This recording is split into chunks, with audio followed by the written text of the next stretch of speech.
A Wisconsin woman convicted in the infamous Slender Man stabbing of a classmate a decade ago is now asking for early release from a mental institution.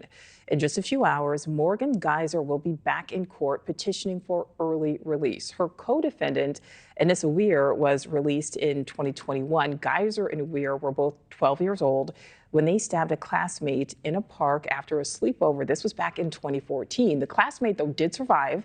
The two girls said they did it to please the fictional internet character Slender Man. Now, in 2018, Geyser was sentenced to 40 years in a mental institution. She's now saying she is no longer a danger to herself or others. So joining me now, criminal defense attorney and former prosecutor Peter Frankel. Peter, thank you so much for your time here. At this point, what is Geyser's attorney's biggest hurdle? So thanks for having me, Nichole. As you indicated, her co-defendant, Ms. Weir, had received a 25 to life commitment to a mental institution, and she was released with conditions a couple of years back. So the standard in order for someone in that position and in Ms. Geyser's position to be released would be whether or not they're any longer a danger to themselves or others. Now, in this particular case, clearly based on the sentencing alone, it was believed that Ms. Geyser was more culpable. In fact, she was the one who was alleged to have stabbed Peyton Leitner 19 or so times.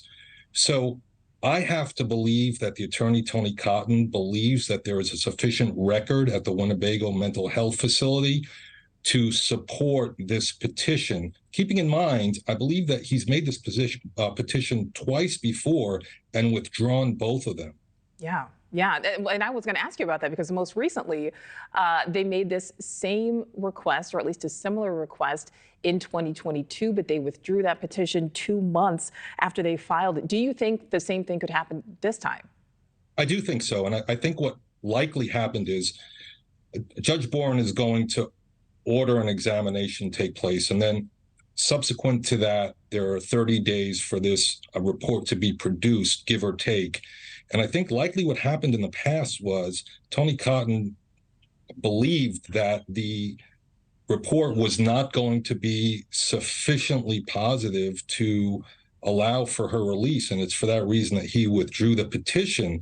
I have to believe at this point, though, that whatever issues existed in the past that caused him to withdraw the petition have been addressed, and I believe he's got to be of an opinion now that he'll be successful, if for no other reason that if there's a positive report, he's setting the groundwork to be able to do this again in the near future.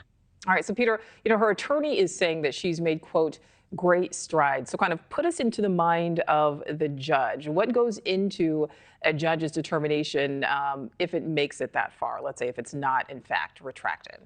Well, it's a great question, Nichole, and you like to think that politics don't have anything to do with this. The poor victim here was stabbed 19 times, was brutally beaten, and she's the stabber here. I think for the most part, typically, these decisions rise and fall on the individual's history at the facility, how they've done, not just the reporting based on what this judge orders, but the reporting over the past 10 years and whether or not she has made substantial progress with respect to her mental health.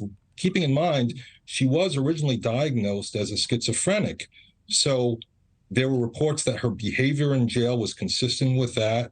So the judge needs to be certain that this once, 12-year-old when she was convicted, now 21-year-old, is able to go back to society with a lot of conditions, of course. Yeah, and I just want to talk about that really quickly, because again, she was 12 years old at the time, but, trying to please this fictional internet character.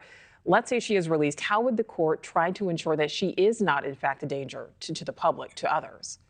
So, for example, one of the conditions when Ms. Weir was released was that she had to be subject to GPS monitoring. So I'm certain that that will be in place if, in fact, Ms. Geyser is released. Thank you for watching. Go to newsnationnow.com to find News Nation on your television provider. And don't forget to click the red subscribe button below to get more of News Nation's fact-driven, unbiased coverage.